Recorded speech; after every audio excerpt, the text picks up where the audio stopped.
बिस्मिल्लाहिर्रहमानिर्रहीम। हज़रात, आज मारिफुल हदीस की एक हदीस नंबर 450 का मुताला करेंगे। और जो दोस्त हमारे बुखारी शरीफ के मतन को देखते हैं तो ये बुखारी शरीफ की तरतीब के लिहाज से हदीस नंबर 783 है और ये किताबुल अज़ान में से है और हदीस नंबर 783। इसमें इमाम बुखारी रहमतुल्लाह अलैह ने जो उन्वान कायम किया है उसमें फ़रमाया कि इज़ा रका दून सफ़े, कि एक आदमी सफ़ में नमाज में इमाम के साथ शरीक होता है और वो रुकू से यानी सफ़ में अभी पहुंचा नहीं है और उससे पहले ही जो है ना वो रुकू में शामिल हो जाता है। यानी इमाम के साथ जो नमाजी खड़े हैं सफ़ के अंदर, पहली सफ़ में या दूसरी सफ़ में, तो इमाम अभी रुकू में था और वो यानी अभी सफ़ के अंदर पहुंचा नहीं था और उससे पहले ही जो है ना उसने तकबीर कही और रुकू के अंदर शामिल हो गया। तो इसमें हज़रत अबू बकर सिद्दीक़ रज़ियल्लाहु तआला अन्हु ने अपना वाक़या नबी अकरम सल्लल्लाहु अलैहि वसल्लम के सामने रखा। अन अबी बकरता रज़ियल्लाहु अन्हु अन्नहुंतहा इलन नबी सल्लल्लाहु अलैहि वसल्लम व हुवा राकिउन फ़रका क़ब्ल अन यसिला इला सफ़्फ़ि फ़ज़करा ज़ालिका लिन्नबी सल्लल्लाहु अलैहि वसल्लम फ़क़ाल ज़ादकल्लाहु हिरसन वला ताउद, रवाहुल बुखारी। हज़रत अबू बकर सिद्दीक़ रज़ियल्लाहु तआला अन्हु से रवायत है कि वो नबी अकरम सल्लल्लाहु अलैहि वसल्लम के करीब उस वक्त पहुँचे जब आप सल्लल्लाहु अलैहि वसल्लम रुकू में थे। सफ़ में शमूलियत से पहले ही उन्होंने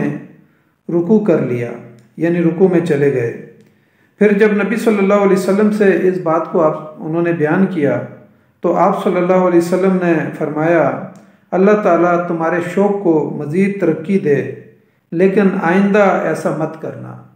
यानी अभी सफ़ में आप पहुँचे नहीं और उससे पहले ही रुकू में आप चले जाएं। तो नबी सल्लल्लाहु अलैहि वसल्लम ने फरमाया कि ये जो कुछ हो गया ये आपके शौक़ की वजह से हुआ, लेकिन आइंदा जो है ना ऐसा अमल नहीं करना। इमाम बुखारी रहमतुल्लाह अलैह ने इससे पहले जो उन्वानात हमने मुताला किए उनमें एक तो फ़ातिहा खल्फुल इमाम के बारे में बताया, फिर इसी तरीके से फ़ातिहा के मुकम्मल होने पर आमीन के बारे में हमने मुताला किया। और यहाँ पर जो है ना एक आदमी जब यानी क़िरात मुकम्मल हो जाती है और इमाम रुकू में चला जाता है तो यहाँ पर रुकू के मुताल्लिक़ बताया कि रुकू में जब इंसान पहुँच जाता है तो यहाँ इस हदीस के अंदर 3 बातें बुनियादी तौर पर बताई कि अगर एक आदमी रुकू में पहुँच जाता है तो क्या उस रकत को पा लेता है या नहीं। फिर दूसरे नंबर पर बात ये बताई कि एक आदमी अभी सफ़ में पहुँचा नहीं और पहले ही रुकू में शामिल हो जाता है, यानी पीछे सफ़ में अकेला खड़ा है और रुकू में वहीं शामिल हो गया है, तो क्या वो उसकी नमाज ठीक हो जाएगी या कि नहीं। और तीसरे नंबर पर यह बात बताई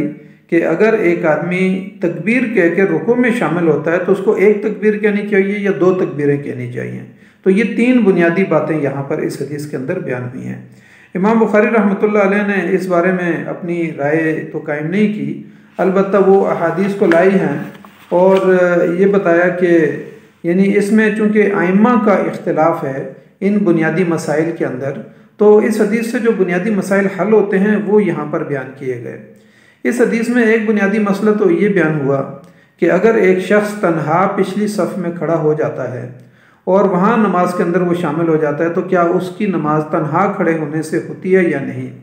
जैसा कि हज़रत अबू बकर सिद्दीक़ रज़ियल्लाहु तआला अन्हु ने तन्हा पीछे सफ़ में खड़े होकर यानी वो रुकू में शामिल हुए और बाद में नबी सल्लल्लाहु अलैहि वसल्लम को उन्होंने बताया तो नबी सल्लल्लाहु अलैहि वसल्लम ने कहा कि ये आपका रकत पाने के लिए आपने इसे जल्दी से किया और आप पीछे तन्हा जो है ना सफ़ में खड़े हो गए, लेकिन आइंदा जो है ना आपने ये काम नहीं करना। नबी सल्लल्लाहु अलैहि वसल्लम ने उनको मना कर दिया। इससे फुक़हाए उम्मत ने कहा कि अगर कोई शख्स पिछली सफ़ में यानी तन्हा अगर खड़ा हो जाता है तो उसकी नमाज हो जाएगी, क्योंकि नबी अकरम सल्लल्लाहु अलैहि वसल्लम ने हज़रत अबू बकर सिद्दीक़ रज़ियल्लाहु तआला अन्हु ने जब ये वाक़या बयान किया तो उन्होंने नबी सल्लल्लाहु अलैहि वसल्लम ने उनको रकत लौटाने के बारे में नहीं कहा। तो इसका मतलब ये है कि वो नमाज उनकी हो गई और पिछली रकत में तन्हा होकर उन्होंने जब नमाज़ पढ़ी तो इनकी नमाज को यानी नबी सल्लल्लाहु अलैहि वसल्लम ने दुरुस्त करार दिया और उनको नमाज लौटाने के बारे में नहीं कहा। जिन फुकहा की राय यह है कि ये रकत दुरुस्त नहीं थी, और अगर एक आदमी जो है ना पीछे तन्हा खड़ा होकर नमाज़ पढ़ता है तो वो रकत जो है ना वो यानी उसकी दुरुस्त नहीं है। तो और एक तन्हा शख्स पिछली सफ़ में खड़े होकर अगर नमाज़ पढ़ेगा तो उनकी दलील वो ये पेश करते हैं कि जब नबी सल्लल्लाहु अलैहि वसल्लम ने यानी बाज़ की राय यह है कि उनकी नमाज़ दुरुस्त नहीं है, लेकिन जिन लोगों की राय यह है कि उनकी नमाज़ हो जाती है, जैसे कि हज़रत अबू बकर सिद्दीक़ रज़ियल्लाहु तआला अन्हु की हो गई, तो नमाज का दुरुस्त होना जो है ना उसकी दूसरी दलील जो फ़ुक़हाए उम्मत हैं वो ये पेश करते हैं कि नबी अकरम सल्लल्लाहु अलैहि वसल्लम हज़रत अनस रज़ियल्लाहु तआला अन्हु के घर में गए और नबी सल्लल्लाहु अलैहि वसल्लम के पीछे हज़रत अनस रज़ियल्लाहु तआला अन्हु और उनके भाई दोनों खड़े हो गए, और उसके बाद दूसरी सफ़ के अंदर जो है ना तन्हा एक औरत जो है ना वो खड़ी हो गई और उसने नबी अकरम सल्लल्लाहु अलैहि वसल्लम के साथ नमाज़ पढ़ी। तो नबी सल्लल्लाहु अलैहि वसल्लम ने उनको मना नहीं किया कि आप तन्हा हैं और आप पीछे अकेली ना खड़ी हों।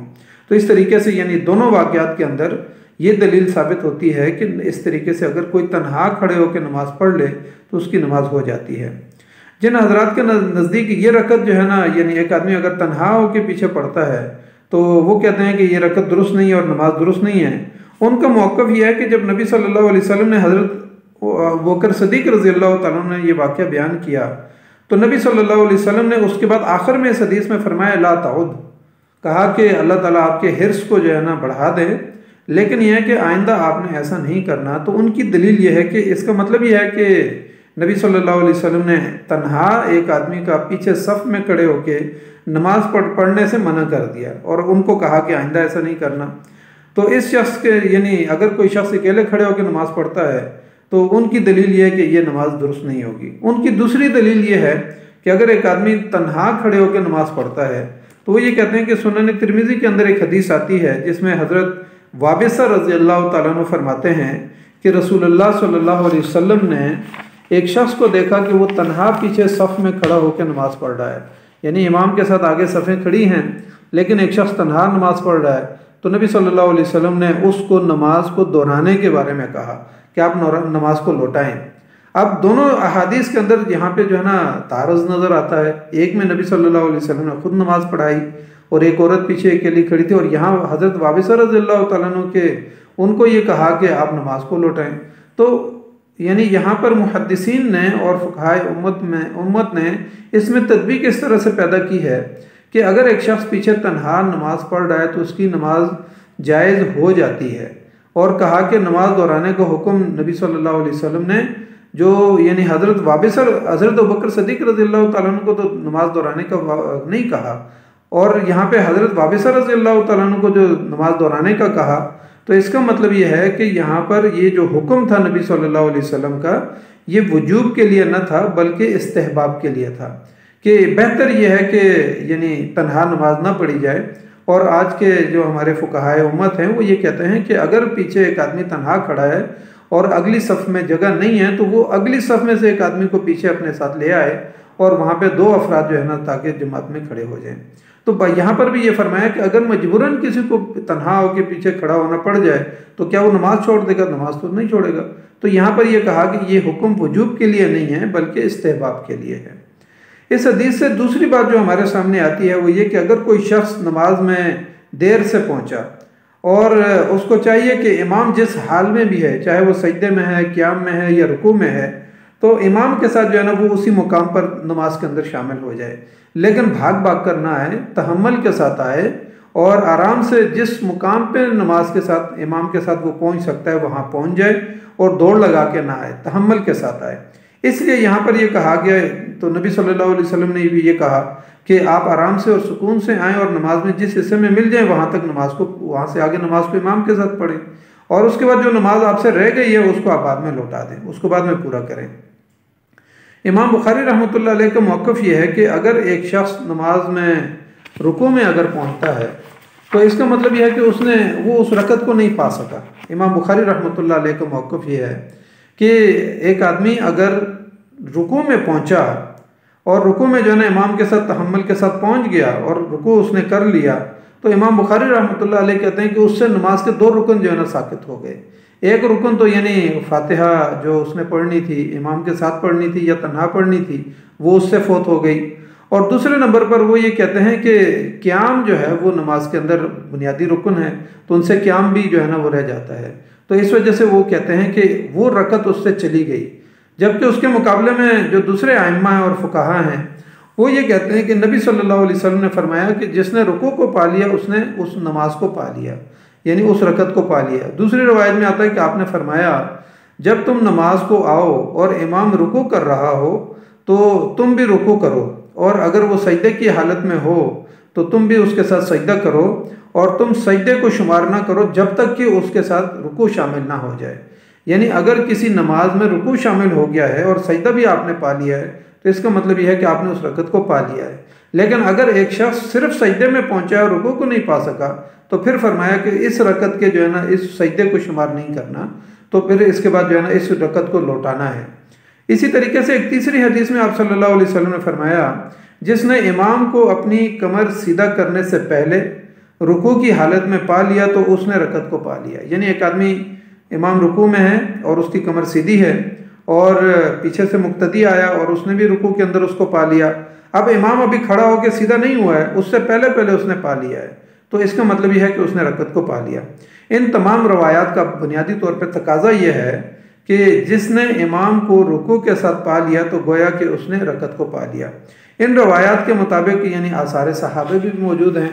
सहाबा इकराम का भी जो है ना यही अमल था। उसमें हज़रत अब्दुल्ला बिन मसूद रज़ी अल्लाह तआला अन्हु, हज़रत अब्दुल्ला बिन उमर रज़ी अल्लाह तआला अन्हु और हज़रत ज़ैद बिन साबित रज़ी अल्लाह तआला अन्हु और हज़रत अबू बकर सिद्दीक़ रज़ी अल्लाह तआला अन्हु और इसी तरीके से हज़रत अब्दुल्ला बिन ज़ुबैर रज़ी अल्लाह तआला अन्हु का भी अमल यही है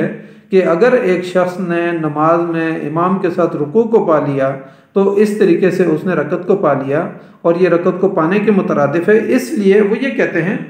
यानी फुकहा ये कहते हैं कि दरअसल उसने रुकू में इमाम को पा लिया तो गोया कि वो रुकू उसका क़याम के मुतरादिफ हो जाता है, क्योंकि वो यानी इंसान के जिस्म का जो हिस्सा है वो रुकू के अंदर भी गोया कि वो क़याम की हालत में होता है। तो इसलिए जो है ना वो ये कहते हैं कि गोया कि उसने रुकू को पा लिया। इस हदीस से तीसरी बात हमारे सामने ये समझ में आती है कि उमूमन हम ये गलती हम में से हर शख्स करता है कि एक आदमी जो है ना जब इमाम को देखता है कि इमाम रुकू के अंदर है तो जाते ही वो अल्लाह अकबर कह के रुकू के अंदर शामिल हो जाता है, यानी एक तकबीर कहता है। हालांकि उसका सही तरीका यह है